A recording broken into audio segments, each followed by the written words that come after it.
Bien, queridos hermanos, como he dicho hace un momento, vamos a considerar dentro de este estudio de la providencia de Dios la relación que ella tiene con el pecado. Naturalmente que esto nos lleva a una cuestión bastante compleja, no fácil de expresar o a veces ni siquiera de entender, pero es algo que ya tenemos claramente en las Escrituras, en las mismas confesiones de fe también, y es que desde el primer pecado, el pecado de Adán y Eva, hasta el fin del tiempo, cuando todo sea restaurado de nuevo a esa segunda creación que Dios hace, pues tenemos que el pecado, la presencia del mal y el pecado siempre supone para nosotros una cuestión, diríamos, hasta cierto punto molesta, pues no entendemos del todo cómo aquel Dios todopoderoso, perfecto, santo, que hace una creación, produce con su propia voluntad un universo, un mundo y al ser humano también a su imagen y semejanza, puede consentir que de alguna manera el mal se introduzca en ese universo, en esa obra que Dios dice que era buena, sumamente buena, y que a partir de ahí viene toda la gran desgracia sobre la humanidad, e incluso dentro de eso podríamos decir que el universo mismo gime, clama por la presencia del pecado. ¿Qué es en realidad el pecado? Pecado, mil veces lo hemos dicho, es la definición bíblica, es la transgresión de la ley. El pecado es una transgresión, lo cual quiere decir es un delito. Es un delito contra una ley, y esta es la ley de Dios.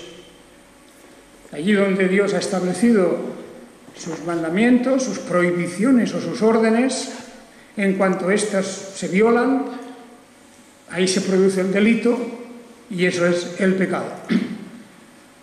La palabra pecado propiamente ha sufrido pues una cierta devaluación. Hoy día, por ejemplo, en la mayor parte del mundo incrédulo, sobre todo, la palabra pecado viene a ser una palabra ridiculizada, objeto de mofa. El pecado y pecador, eso no entra en los conceptos de las sociedades materialistas, no entra dentro de la mentalidad del ser humano, no solamente de este siglo, de ahora, de este momento actual, sino en general nunca. La burla contra la idea del pecado es una cosa tan antigua que lo vemos en definitiva en muchos otros lugares de la Biblia también. Esta mañana hablábamos del caso de Esaú, Jacob y Esaú. Claramente que Esaú no tenía conciencia de pecado, le importaba muy poco el hecho de menospreciar la primogenitura, las promesas de Dios, el privilegio de tener un lugar importante ante el trono divino. Todo eso nos muestra pues, ese espíritu secular, ese espíritu contrario a lo espiritual y a lo religioso. De manera que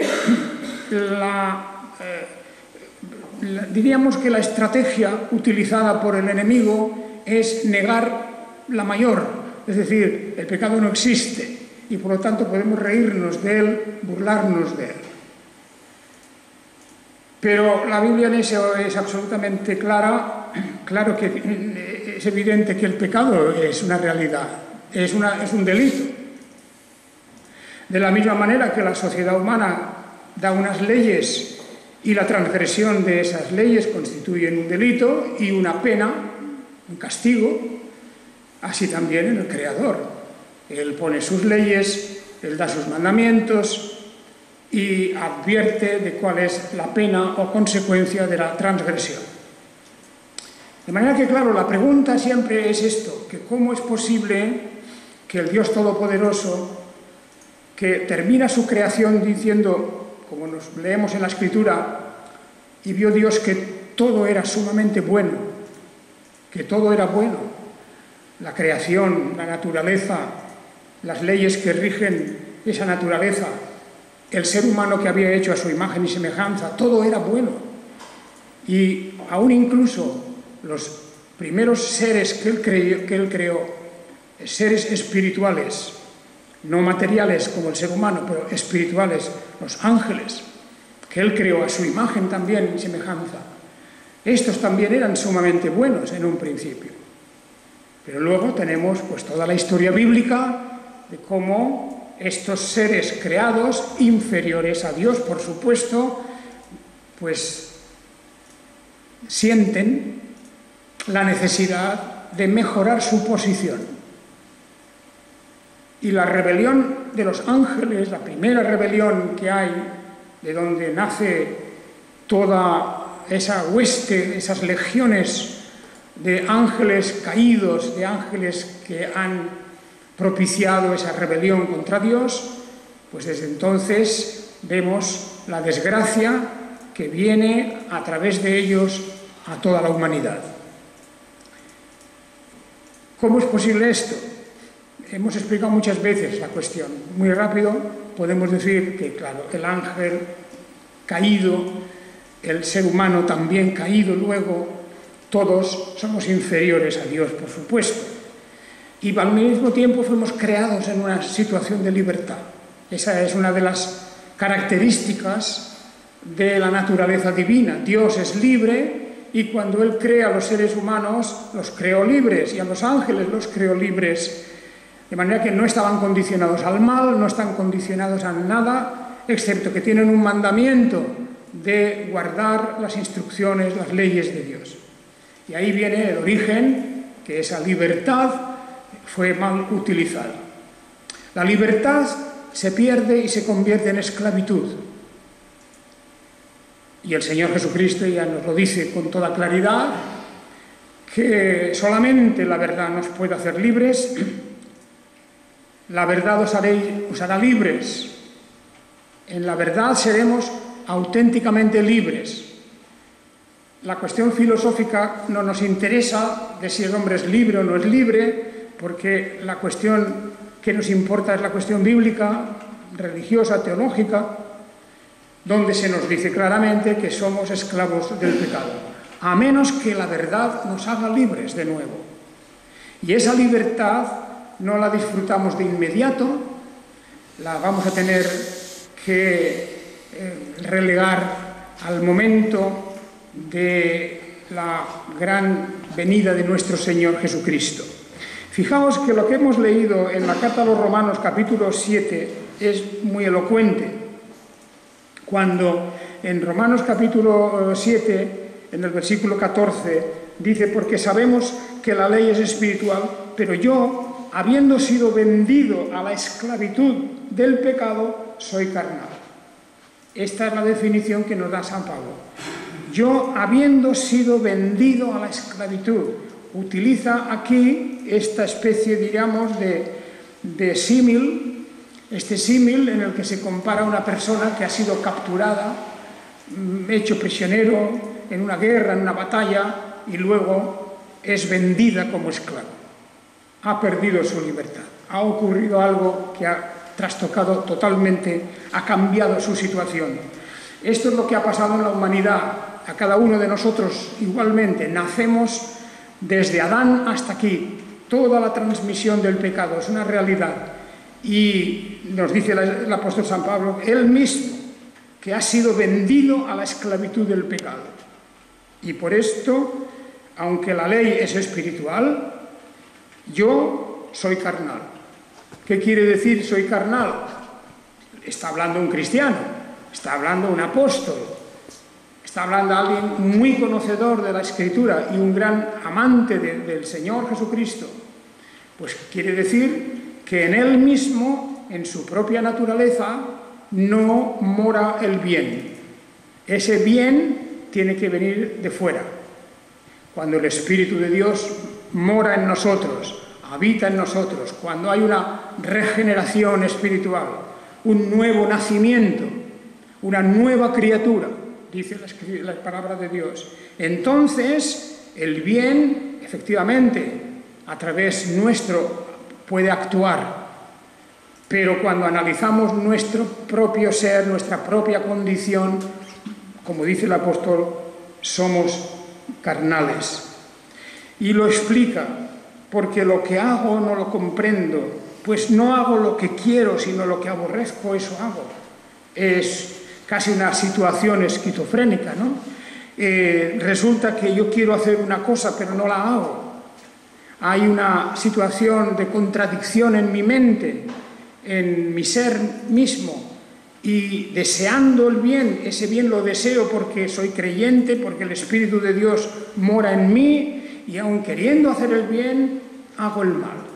No quiere decir esto todos los momentos, todos los días, pero es igual. El pecado de Adán y Eva fue uno solo, y bastó aquel uno para que a través de ese pecado y de la imputación del pecado a la descendencia de ellos, la tragedia sobre la humanidad haya venido. De ahí vienen todos los males. Del corazón del hombre sale todo lo que sale, dice el Señor Jesucristo. Todo.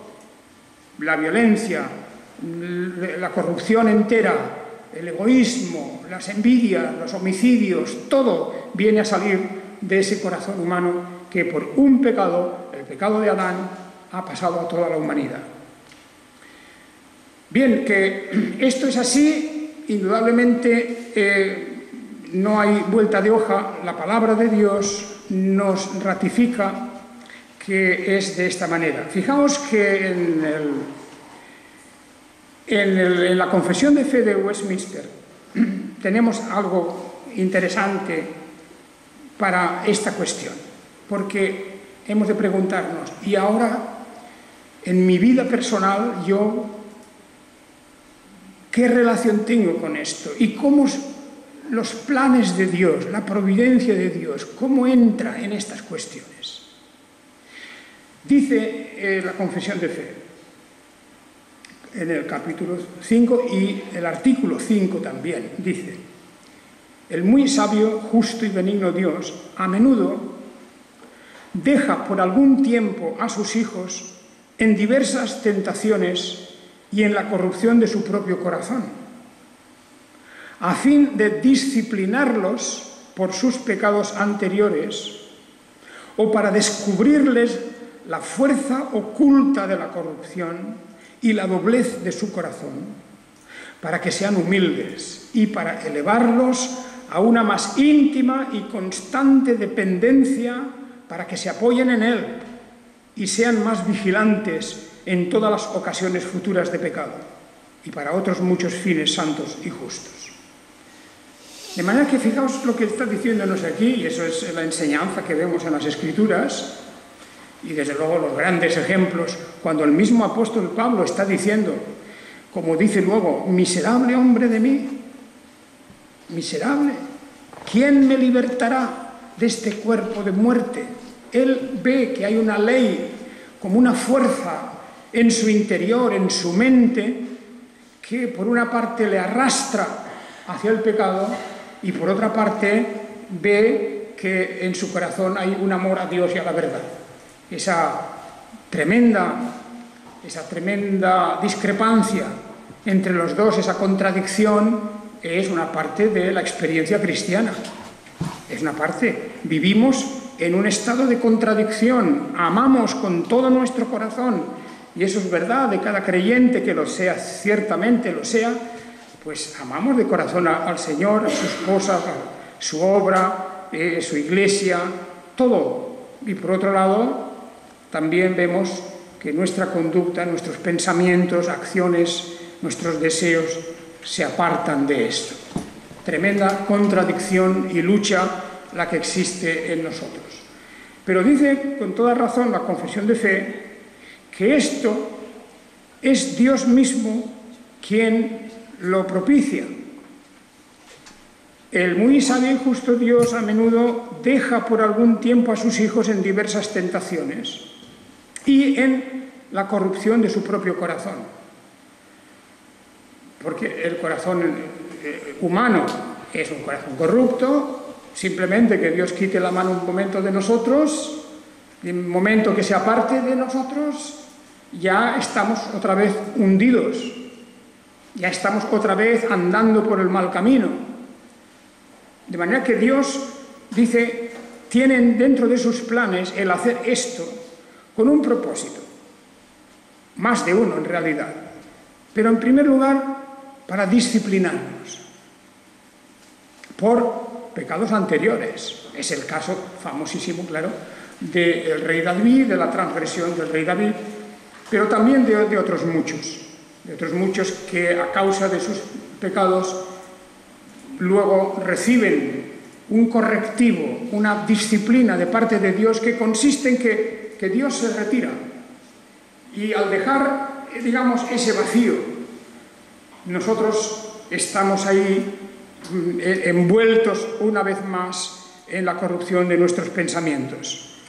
De manera que hay un sentido disciplinario por parte de Dios. Dios nos disciplina cuando nos deja en diversas tentaciones. La oración del Padre Nuestro es un antídoto que deberíamos de tomar con frecuencia, porque en la oración del Padre Nuestro la razón por la que pedimos a Dios, no nos dejes caer en tentación. No nos dejes caer en tentación. Es una petición en donde reconocemos nuestra impotencia, porque si no es por la asistencia continuada de Dios y la presencia de Dios en nuestra vida, en cuanto Él se retirase un poco, ahí caeríamos en diversas tentaciones. Satán, como un león rugiente, está siempre buscando la manera de dar el zarpazo en nuestra propia vida.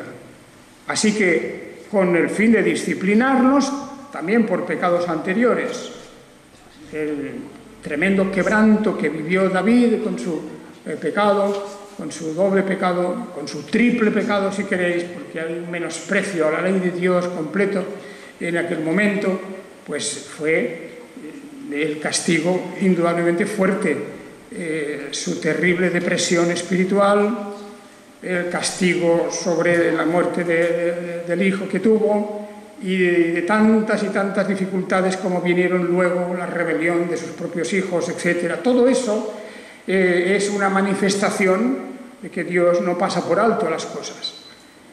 Así que esa es una cuestión importante. Dentro de los planes de la providencia de Dios está precisamente esto, el disciplinarnos por nuestros pecados. O también, como dice a continuación, para descubrirnos la fuerza oculta de la corrupción y la doblez del corazón. Descubrirnos algo que nos negamos a aceptar. Nos negamos todos, personalmente nos negamos a aceptar la profundidad, como dice aquí, la fuerza oculta de la corrupción y la doblez del corazón. Es algo que creo que hemos experimentado de alguna manera, o deberíamos experimentar. Dios nos fuerza a veces en situaciones en las que después de un tiempo, por su gracia, abrimos los ojos, nos damos cuenta y decimos, ¿pero qué he hecho yo? ¿Qué estaba haciendo yo? ¿Qué camino estoy cogiendo? ¿Qué camino estoy tomando ahora que me aparta de Dios? Esa reflexión a posteriori, después de un tiempo de que hemos andado errando y equivocados, esa es algo que la providencia divina trae a nuestra vida. Y gracias a Dios que eso es así, ¿verdad? El caso también del propio rey David y otros muchos casos, por supuesto, el propio apóstol Pablo. Hombres que sinceramente descubren lo que hay en su interior y lo reconocen. Descubrirnos la fuerza oculta de la corrupción de nuestro propio corazón, de nuestra mente. Pienso que el error más grande que podemos hacer es negarnos a aceptar la realidad de nuestras debilidades, negarnos a aceptar que somos frágiles, que fácilmente caemos en tentaciones, que fácilmente podemos pecar contra la ley de Dios de muchas maneras. No olvidemos que el pecado contra un solo punto de la ley nos hace culpables de la transgresión de todos, porque la ley es la unidad. Lo que importa es la evidencia de que uno ha pecado contra Dios, ha cometido el delito de la rebeldía, la desobediencia o ignorar la ley divina. Sí, yo creo que en ese sentido hemos de decir que esta es una de las grandes diferencias entre los creyentes y lo que podríamos llamar la copia falsa del creyente.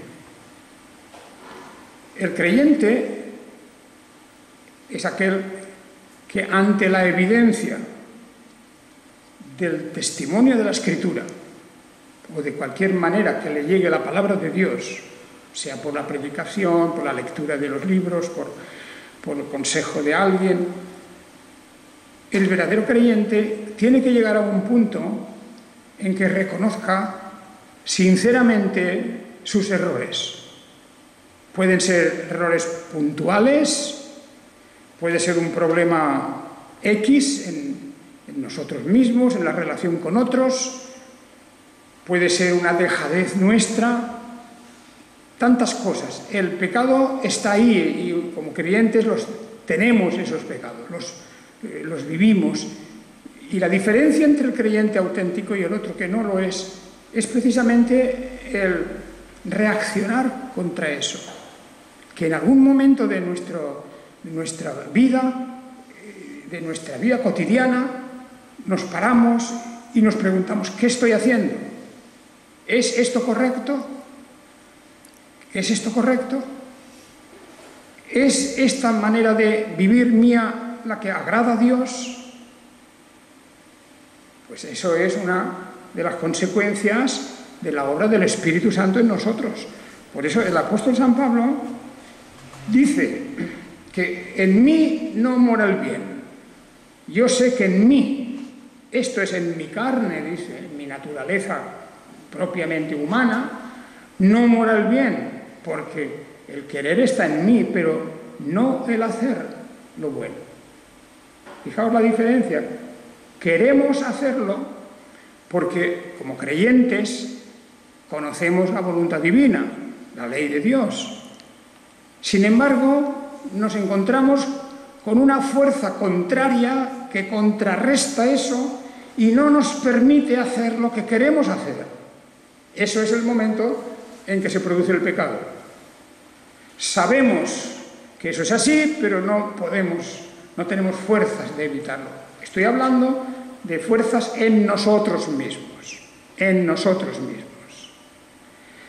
Porque dice, según el hombre interior me deleito en la ley de Dios, pero veo otra ley en mis miembros que combate contra la ley de mi mente y me encadena a la ley del pecado que está en mis miembros. Romanos 7:23. Y por eso dice, miserable de mí, ¿quién me libertará de este cuerpo de muerte? Claro, esa pregunta la contesta de inmediato porque las conocemos. ¿Quién me libertará? ¿Quién me puede libertar de esa contradicción y de esa forma de vida en la que podemos estar sufriendo porque no hacemos lo que verdaderamente queremos hacer? Pues la respuesta es nuestro Señor Jesucristo. Por eso, aunque sirvo con la mente a la ley de Dios, veo en nuestra carne, nuestra naturaleza, la ley del pecado. Siempre la veremos hasta que muramos. Pero Él dice, gracias sean dadas a Dios por Jesús, el Mesías, Señor nuestro. Ese es nuestro libertador. La verdad os hará libres, dice, y el pecado no tendrá el poder pleno sobre vosotros. Pero la providencia divina hace posible el que pasemos por las experiencias de caer en tentaciones, caer en el pecado y, naturalmente, sufrir las consecuencias. Hay casos en las Escrituras donde se habla de los falsos profetas y también se habla de los falsos hermanos. En Gálatas 2:4 se habla de falsos hermanos. Eran aquellos que se introducían en las iglesias y que intentaban volver a poner o volver a activar la ley de Moisés dentro de la iglesia, mediante la circuncisión y el sometimiento a toda la ley. Pero dentro de la iglesia se comportaban como hermanos, o sea, no venían como judíos, sino que eran judaizantes, pero bajo el aspecto de cristianos. Y por eso les llama, en Gálatas 2:4, Pablo les llama falsos hermanos. ¿Vale? Esto es importante, porque para esto estos de una manera deliberada están introduciendo dentro de la iglesia como los falsos profetas, los antiguos falsos profetas, que introducían pues toda suerte de falsas doctrinas que turbaban a Israel, desviaban a Israel del camino recto y lo mandaban hacia el culto a los ídolos, hacia otras religiones en definitiva. Y hemos de tener en eso un gran cuidado siempre, porque una de las causas más importantes de pecados para un cristiano es la desviación hacia otro culto, hacia otra idea, hacia otra visión de la vida, distinta, diferente de la Escritura. Bien, eso es una de las cosas que uno puede estar, según la tentación, cayendo en ella y de la que Dios nos ha de librar también, como de cualquier vicio, de cualquier soberbia y orgullo. Qué malos son en la vida cristiana, qué incompatible es con el espíritu cristiano. Pues aún así, dentro del cristianismo también vemos soberbias, vemos orgullo, vemos engreimiento y tantas otras cosas que son lo opuesto de la figura y del carácter de nuestro Señor Jesucristo. Y por esto, una de las finalidades de que Dios nos deje caer, aunque tenemos que pedir, no nos dejes caer en tentación, pero Dios nos deja caer a veces. ¿Por qué? Porque dice, para descubrirnos, para hacernos ver la fuerza oculta de la corrupción y la doblez del corazón, y para que seamos humildes. Seamos humildes.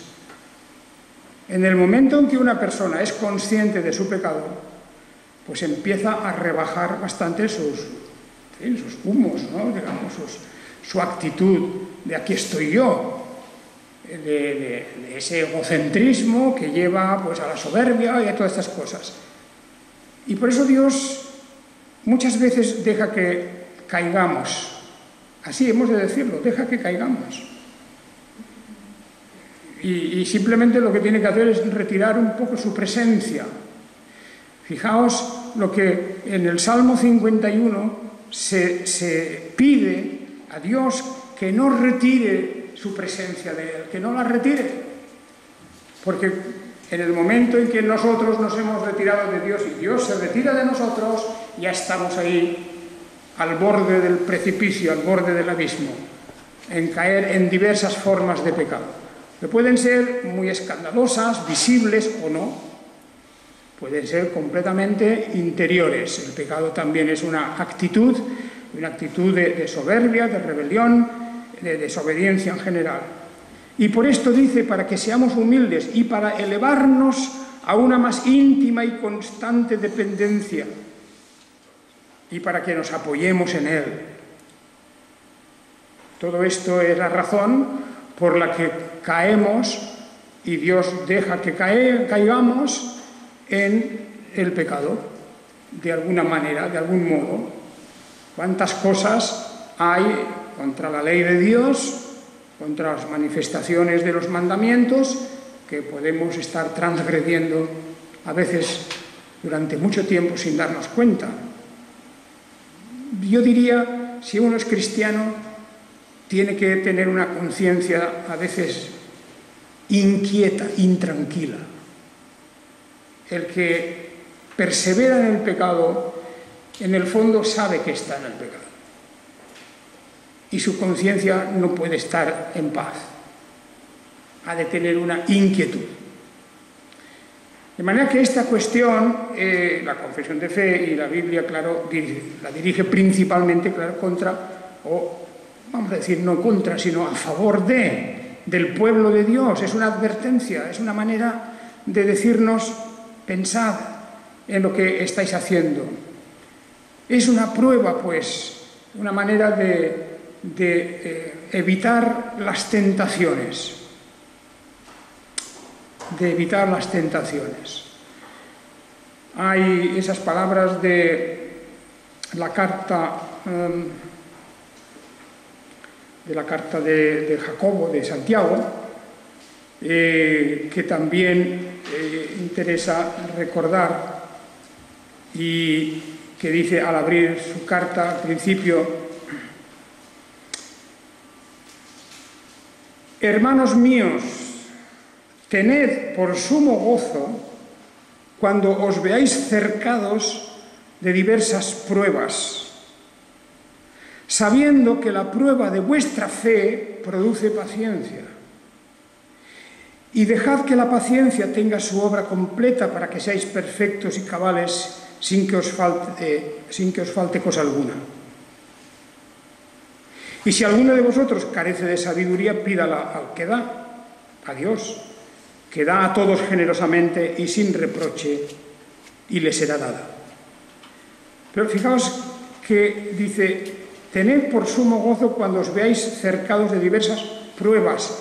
Las pruebas son las pruebas de la fe que, si el oro es puesto a prueba, dice también la fe va a ser puesto a prueba, será puesta a prueba, para que se vea que es auténtica, que puede actuar, que por medio de la fe podemos salir del atasco, de ese atolladero en que nos hemos metido por olvidar la ley de Dios, porque esa ley no es cada día nuestra meditación. Ahí tenemos, pues, es una prueba. Nuestros pecados provocan la disciplina de Dios, y eso es bueno, que Dios nos discipline, porque Dios nos ama, y de la misma manera que el padre que ama disciplina a su hijo, pues porque si no lo disciplina es que no lo ama. Dios, que nos ama, nos disciplina, el castigo doloroso. Y ese pecado también es una prueba, como vemos aquí, contra la tentación, como dice el apóstol de Jacob, o el autor de la carta de Jacob. Esta prueba es importante. Como también es prueba nuestro pecado contra nuestra propia debilidad. Nuestra propia debilidad. El creyente débil, que es un verdadero creyente, necesita pasar pruebas para fortalecer la fe. Esa es una importante manifestación de las Escrituras. Y quiero que reflexionéis un momento en estas palabras finales para que tomemos nota de la prueba de la fe que fortalece nuestra fe. En 1 de Corintios, capítulo 8, versículo 7, dice, pero no en todos está el conocimiento, más bien algunos, habituados hasta ahora a los ídolos, comen como sacrificado a ídolos y su conciencia, siendo débil, es contaminada. De manera que hay una contaminación por causa del pecado, por falta de conocimiento, y en ese pecado, una vez que Dios nos rescata de él, nos saca a la luz y nos hace ver dónde hemos caído, entonces viene esa recuperación y ese fortalecimiento. Claro, esto es importante saberlo, porque si no, nos podemos estar debatiendo para no reconocer, nunca reconocer el pecado. Y cuanto menos reconozcamos el pecado, más débiles somos, más cerca estamos de una recaída. Recordemos, pues, hermanos, esto: la prueba de la fe, la lucha contra el pecado. En definitiva, nuestros pecados son los que luego provocan el perdón de Dios. Ahí está la cuestión. Necesitamos de ese perdón, que es la manifestación del amor de Dios. Y la fe aumenta por esa lucha contra el pecado. ¿Es complejo todo esto? Sí lo es. El apóstol nos lo ha advertido. Hay una contradicción en nosotros, pero hemos de continuar la lucha. Hemos de conocer las Escrituras, hemos de orar, hemos de cultivar el amor fraternal, y por encima de todo hemos de tener un gran amor a la verdad de la palabra, porque esta es la fuerza y la luz que va a iluminar nuestro camino. Que el Señor os bendiga y tengamos en cuenta estas reflexiones. Amén.